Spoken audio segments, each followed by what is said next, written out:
Георгий Рублев. Это было в мае, на рассвете. Настал у стен Рейхстага бой. Девочку немецкую заметил наш солдат на пыльной мостовой.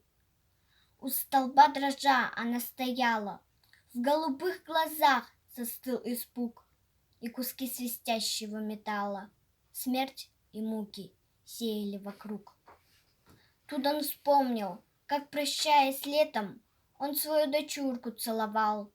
Может быть, отец девчонки этой дочь его родную расстрелял.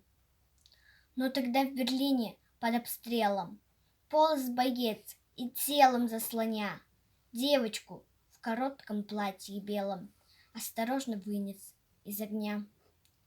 И, погладив ласковой ладонью, он ее на землю опустил.